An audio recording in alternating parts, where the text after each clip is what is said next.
I definitely need that pop figure of Wanda in her legitimate Scarlet Witch outfit. I mean, I have this Halloween one, but I need the real deal now.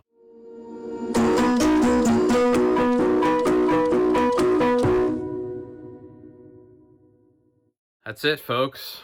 WandaVision's over. The great thing, I guess, about these MCU series is even when they're over, then we know that really they're not over because the MCU is still going, so their story is going to continue, and we know that WandaVision's story is going to lead into Spider-Man, No Way Home, now titled, and Doctor Strange Multiverse of Madness. So as we predicted, we get Wanda versus Agatha, and we get Vision versus White Vision. Although the Vision versus White Vision, although the action it starts out with is pretty cool, doesn't last too long, as pretty quickly Vision sort of is able to talk White Vision down and pretty much convinces him like, hey, you're here to you're sent here to kill Vision, but really you're Vision, you're the real Vision. And so that sort of gets White Vision to sort of stop for a second, think like, hey, can you elaborate on that, please?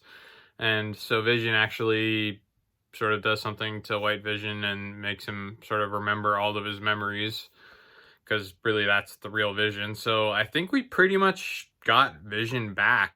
I am Vision. We even get to see Scarlet Witch or Wanda sort of do her hex thing that we got to see her do originally on all the different Avengers in Age of Ultron.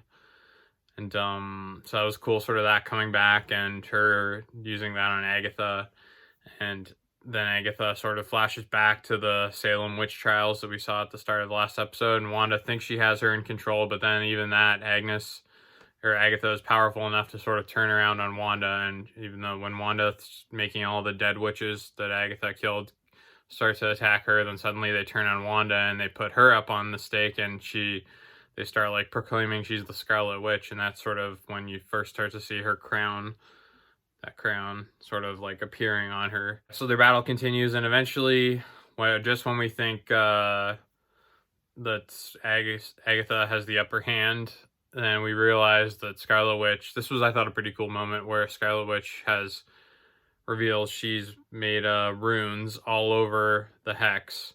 And we learned in the last episode, in a given space, only the witch that casts the runes can use her magic. Now that Scarlet Witch knew that, she just basically made the entire hex a place where she was the only witch that could have power. Wanda doesn't kill her, but she makes her, instead of Agnes or Agatha pretending to be Agnes, the nosy neighbor, as she was the whole time she was playing along with Wanda's whole world. Now that she has taken away Agatha's power, she actually is able to, for real, put her into that role and under control like everyone else was. So that's sort of how she dealt with her. I'm sure we'll see her again in the MCU. That should be fun. So I think it's good they're keeping her around. I did kind of think they might kill her off, but I think I'm happy to be wrong on that, because it'll be interesting to see how that mentor kind of relationship continues in the MCU between her and Wanda. So at the end of it all, though, Wanda does do the right thing. She lets everybody go, and she even has to say goodbye to her kids and Vision, or the Vision she created, at least. It seems, though, like the White Vision is still out there, and he's got Vision's memories, so I think he's basically Vision again. I am Vision.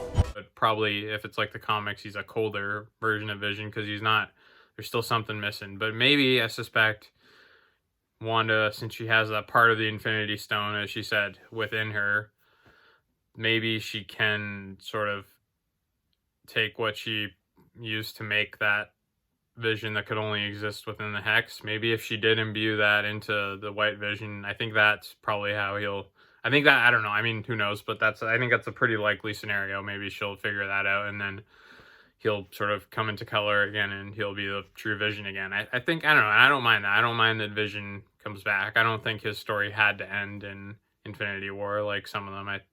I do think it would be more problematic to bring a character like Iron Man back, even though he's my favorite character in the MCU, I would say. But it's between him and Wanda now, to be honest. Because I feel like his story really came to an end.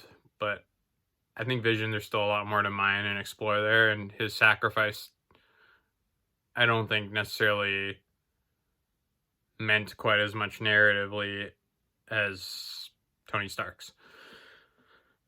Although it was just as emotional, don't get me wrong. I would still say episode 8, like I said last week, is my favorite. I think it is the best one.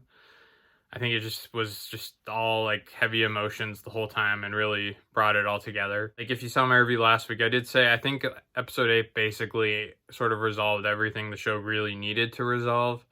And this was just going to sort of be like the big kind of superhero showdown, cherry on top of the cake. Cherry on top of the cake? Is that a thing? Thought I saw something that was a spoiler, and I mean, in a way, I'm happy that it wasn't spoiled after all, but I was very convinced, and probably other people saw this and weren't saying anything because they didn't want to spoil it for anybody else like me. But I thought I saw a thumbnail on YouTube, and I thought, at first I was so pissed off that I thought I'd been spoiled, but I thought I saw a spoiler, like, showing Magneto, but just like his armor, and you couldn't see his face, and I thought it said, like, Magneto, WandaVision Episode 9 leak. And I mean, just because I'd sort of seen the Evan Peters thing like a week or so before that happened, and I wasn't sure if that was real until I saw it in the show, I thought, oh, okay, well, probably just happened again. I got another big, like, spoiler.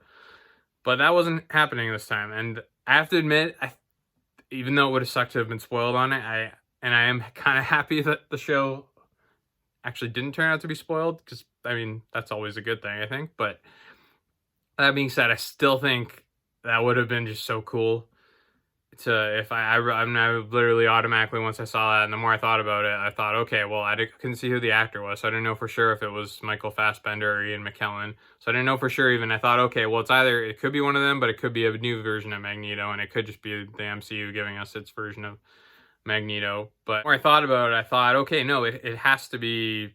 I think the only narrative way I could see Magneto fitting in, since they haven't set him up really as Wanda's father in the MCU, is, oh no, it probably would be. If they're doing that, then it would make sense, since there's Evan Peters from the X-Men universe. Maybe he comes from that universe looking for his son, who was kidnapped from that universe and brought to the MCU by Agatha Harkness. They told me you control metal.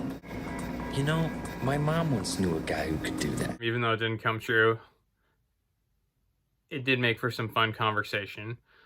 And I mean, that's kind of what it's all about at the end of the day, is the interaction, and sort of, especially for a show like this, kind of the community it creates. So I'm not sure exactly where I'd rank it, just because I think episode 8 was still my favorite. Just, it really like hit me in the feels the most. This one had a few parts, obviously like when she's saying goodbye to Vision and her children, Vision has the tear. Obviously that's heavy stuff. But at the same time, I think the fact this wasn't, and I don't mean this is a bad thing, but it was kind of like, I was a bit relieved it wasn't as sad as it might have been, because I thought, oh god, is this going to be like Infinity War all over again? Vision's going to be dying like horribly again? But no, that's not quite what happened. He just sort of peacefully goes, but they sort of imply like, oh, well, it's not the first time we've said goodbye, so it probably won't be the first time we've said hello. So that was a really kind of beautiful kind of note to end it on. And then I mean, we're not really saying goodbye to Vision. I think this episode pretty clearly makes that very clear, which is sort of roughly what I was predicting, that we would sort of, Vision would live on actually after this episode in White Vision. So yeah, I know many people thought this would be the last we see of Paul Bettany in the MCU, but it looks like, as I kind of thought personally, at least the last week or two, it looks like we're going to get more Vision, and they're sort of going to do the whole, like, I think that's the thing in the comics, like the whole kind of run where he is White Vision, and I think eventually we could see him kind of come around again to Vision. And so Hayward, his plan was literally just, I guess, send White Vision in there to kill all of them, so that now that he had the weapon he wanted, now that he got Scarlet Witch's power, he's pretty much just wanted to get rid of her and Vision, so that they couldn't like tell anybody what he's really been up to. And so anyone who was a Hayward defender, sorry, he was literally just a bad guy. There wasn't really more to him than that. He was just a bad dude. If only you had a little more vision. Overall, I'm satisfied with the series, and yeah, like I said, I haven't really been giving episode ratings per se, but I probably will give a rating to the overall season. It's probably not too hard for you to guess roughly what that'll be based on my reviews in my review for the full season. That's my thoughts on the finale of WandaVision. Please like, share, and subscribe. Take care. Bye.